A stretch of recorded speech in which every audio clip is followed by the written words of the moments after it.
So what are some of your favorite things around here? Show us what we got.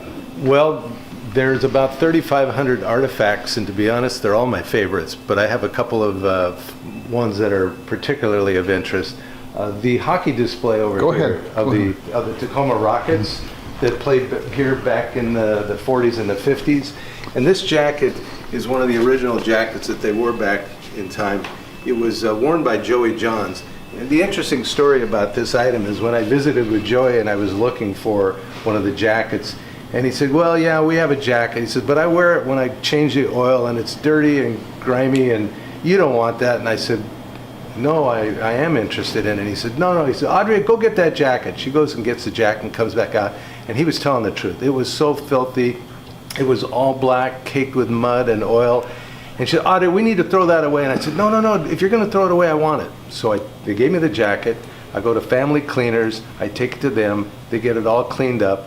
I go out to Quality Knitting and show them what I want. And all of this orange, you couldn't even see it. And they sewed it all and put it all back together. So now we come down and we now are having the grand opening.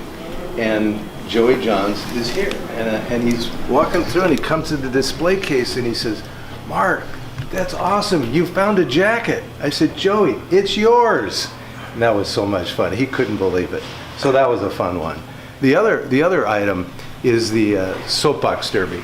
So Tacoma had a long history of soapbox derby going back to the 1930s. And we have a really neat display of some of the championship trophies. And Tacoma had 2 national champions as well.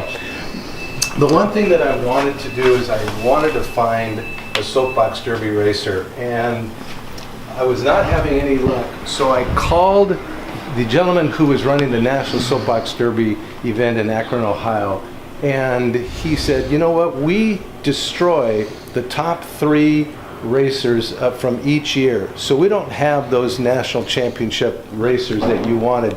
But talk to a gentleman and see if he might be able to help you. So I give this guy a call and he says, well, you know what, we're not supposed to have these racers, but I have 12 of them here. And one of them is from Tacoma. And it was from the 1960s and it won the Best Design Award. And if you want it, you figure a way how to get it out of here, it's yours.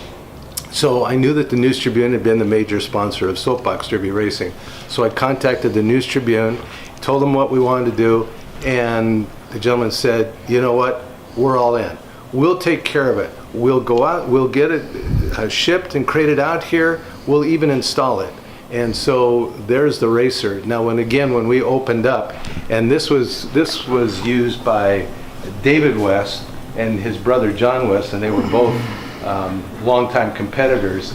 And so when they again were here for the grand opening, and they came down and David West saw his racer, he just absolutely flipped out. So that was a lot of fun to get that up there. But you know, lots of fun stories of how we've acquired so many, of the things.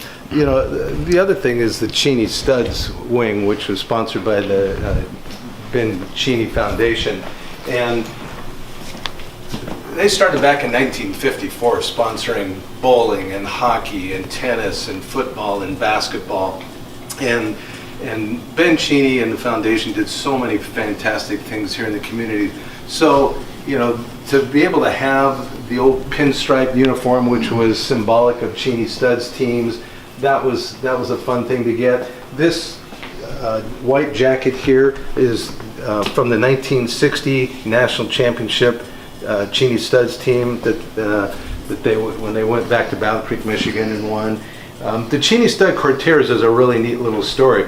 The Cheney Stud Courtiers were boys that were about 11 to 13 years of age, and they were a basketball team very similar to the Harlem Globetrotters, and they would appear and perform before college basketball games at halftime. They went up and down the West Coast and performed at halftime of NBA basketball games, and they did that for several years, and that was really a fun thing to be able to see some of those. So that's what that represents. But very few people really remember that and know what the Cheney Stud Courtiers are all about.